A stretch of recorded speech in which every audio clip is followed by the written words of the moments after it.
one Fetch fragrance, so they already knew what they were coming for. Right now you're going to be detained, okay? Excuse Because me? we're investigating a possible fraud involving... It's all in the same handwriting again. The front of the check and the signature. So why did you get another $5,000 from her? She always wanted my help, not me. I never asked her for help. Okay.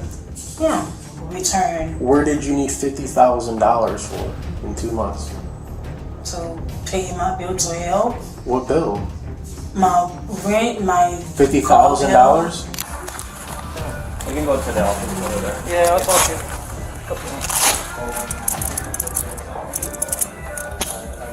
Some scams are brilliant, meticulously planned operations. Others are not. These are the stories of people whose get-rich-quick schemes ended with them waiting patiently for the police to arrive. Case 1. We have a couple of questions about this site because we get an information that this check is installed.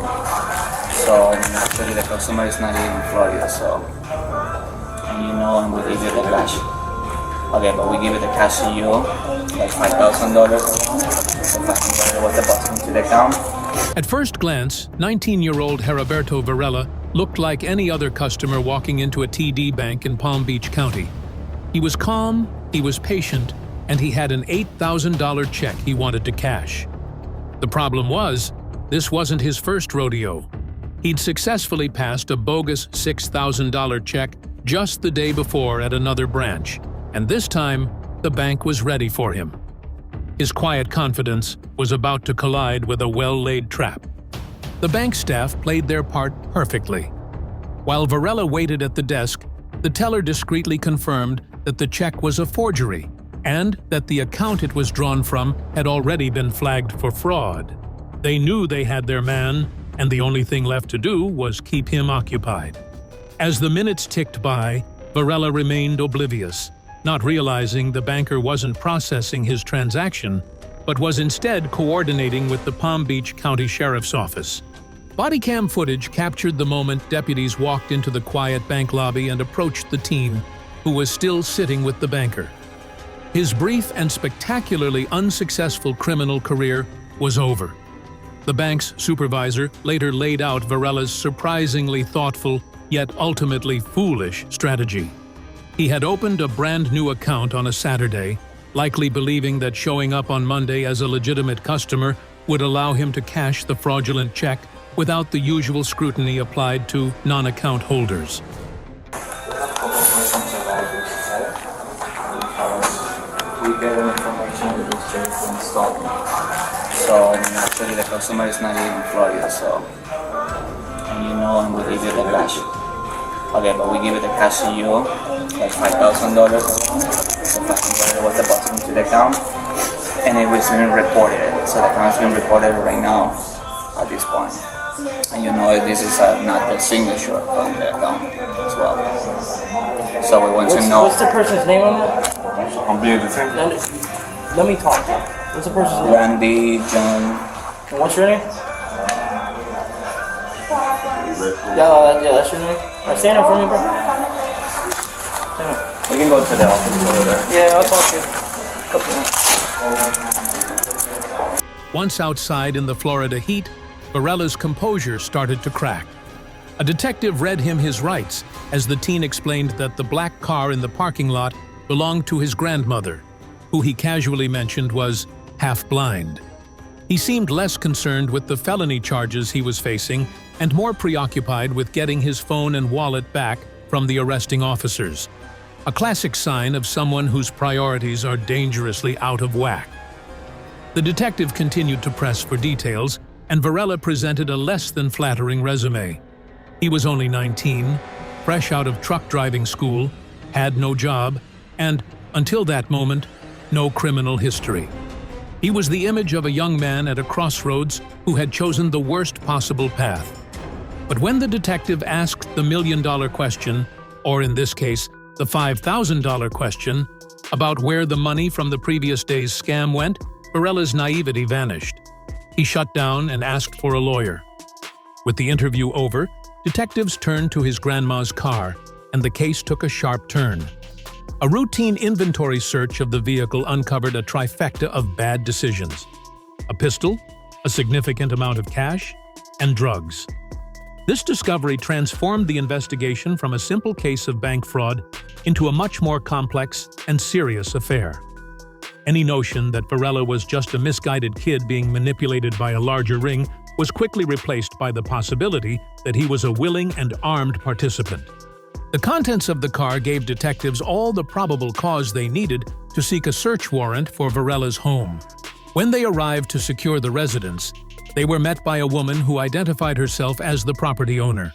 She claimed Varela's parents were merely her tenants and flew into a rage, demanding the officers leave immediately. Her aggressive and misguided attempt to assert authority only signaled to the deputies that they were definitely in the right place. As the family drama unfolded on the front lawn, a sergeant calmly explained that they were legally securing the home while awaiting a judge's signature on the search warrant. The scene devolved into a chaotic mess of conflicting stories. The homeowner, who was Varela's sister, insisted he hadn't lived there in over 6 months, a statement that directly contradicted what his parents had just told investigators inside. It was a masterclass in how not to handle a police visit. The family's decision to lawyer up and obstruct the investigation was a critical mistake. I do not care. Literally own it. I have the title. Do not It's care. my home. When you're ready for me to talk, I'm listening. I will talk. I'm listening. Okay. So, we are doing a good thing for your mother. Your mother is in a t-shirt. We walked her in so she could put a dress on so that her husband can take her out to dinner. We are securing this place. We are writing That's fine. We are writing a search warrant. Once the search warrant gets approved, we are going to go in and then we're going to search it. Your son is in custody right now. In her attempt to shield her brother, Varela's sister accidentally gave the detectives a crucial piece of information they were looking for: whether or not he resided at the home. By confirming he didn't, she inadvertently helped their case without him having to say a word. It was a perfect, ironic example of a family trying so hard to outsmart the police that they ended up doing the investigative work for them. In the end, Heriberto Varela's foray into the world of high-finance crime was a spectacular failure. Case 2.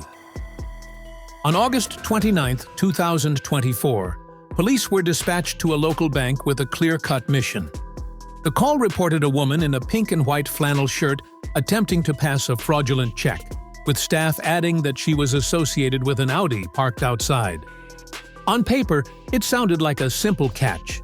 But as officers would soon discover, the woman they were about to arrest was just the tip of a much larger and more cynical criminal iceberg, a disposable pawn in a game where she was never meant to win. Officers arrived to find their suspect standing outside, matching the description perfectly. Her story, however, didn't match anything else. When approached, she claimed she was merely cashing a rent check and that she had arrived via a rideshare service, possibly a Jeep.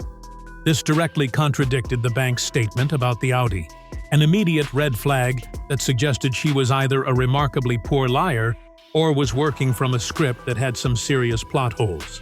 The officers knew they had their suspect. After being detained, the full picture came into focus inside the bank.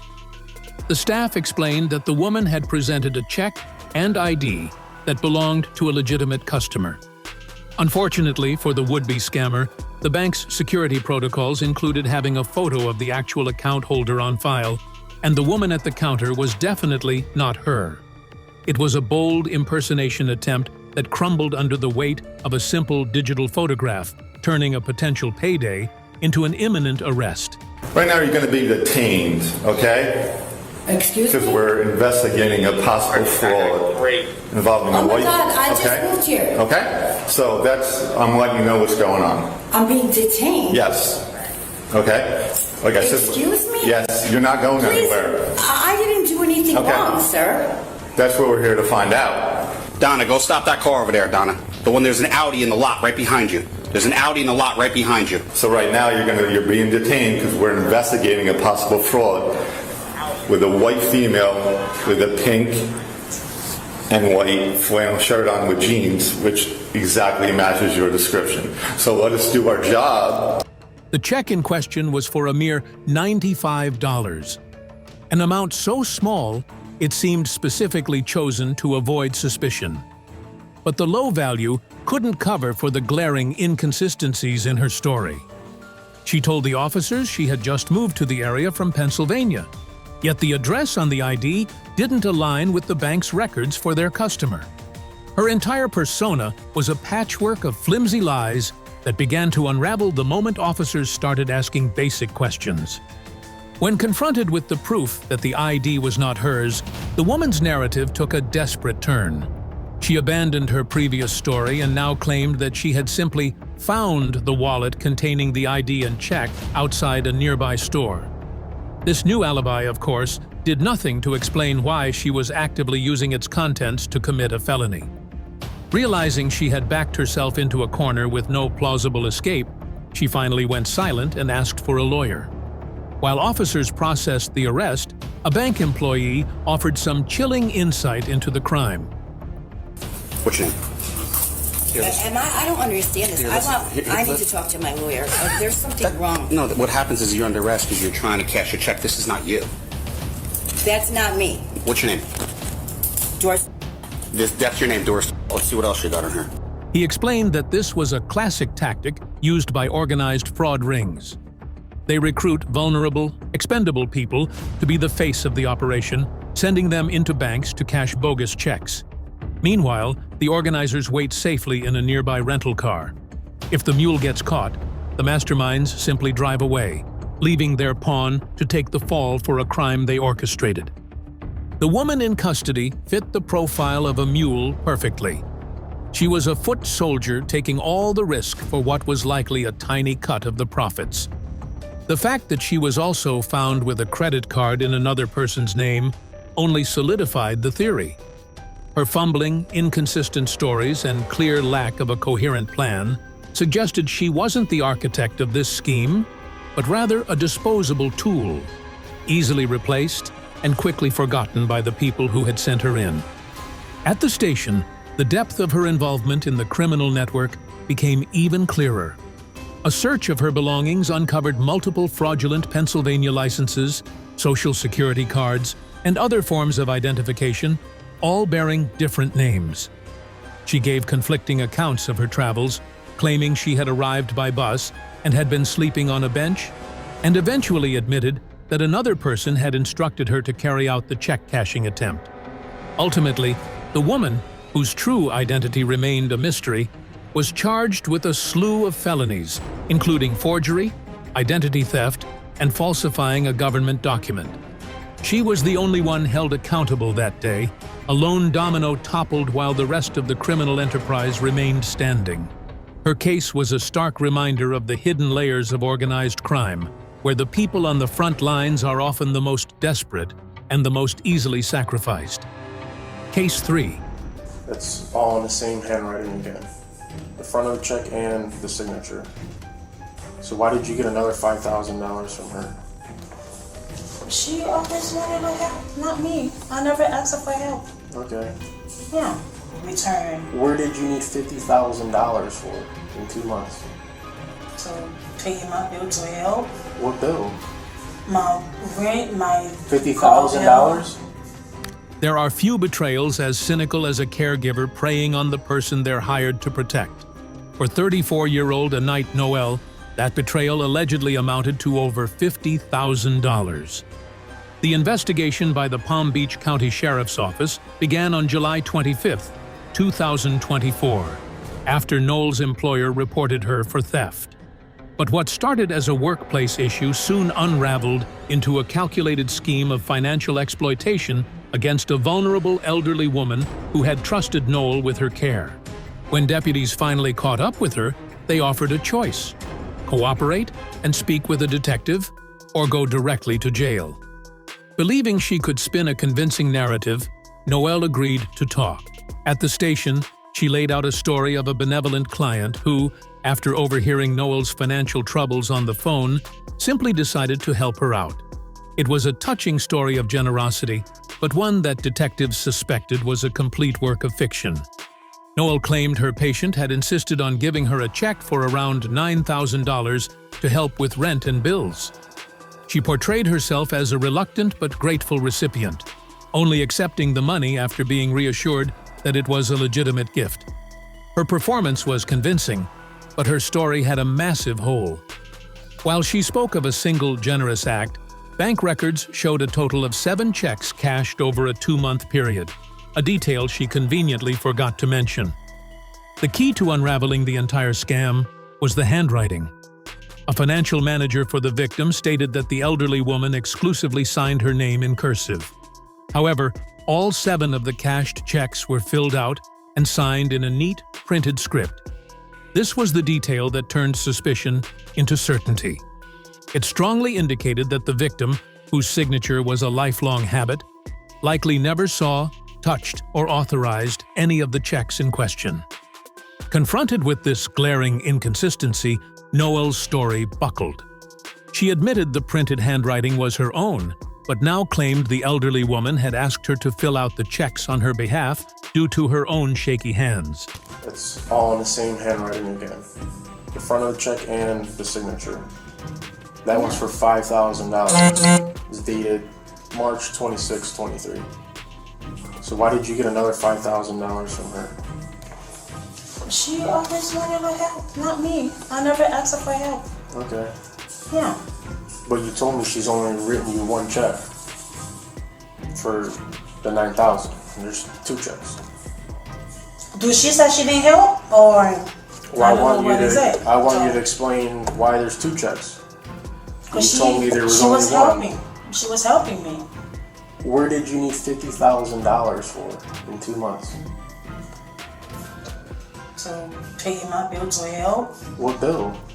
My rent, my $50,000? Some of, like I said to you, some of them are returned. I didn't really have a chance to use I get all that of that. some of them are returned, but that's a lot of money to be asking her for help, if that's the truth. Yeah. This desperate pivot was even less plausible. It required investigators to believe that a woman with a consistent cursive signature would suddenly, on 7 separate occasions, delegate the entire check-writing process to her financially strapped caregiver. To solidify their case, detectives pulled the bank's ATM surveillance footage. The videos were undeniable, showing Noel herself at the machine, depositing the fraudulent checks on the exact dates they were written. To eliminate any shred of doubt, the footage was shown to several of Noel's former co-workers, who all positively identified her. In the end, with her stories thoroughly debunked by handwriting analysis, video evidence, and her own admissions, Noel was cornered. The elderly victim denied authorizing any of the checks, confirming she was a victim, not a benefactor. Anait Noel was charged with 3 serious felonies for fraud and theft, her fabricated tale of kindness collapsing under the weight of her cold, calculated greed.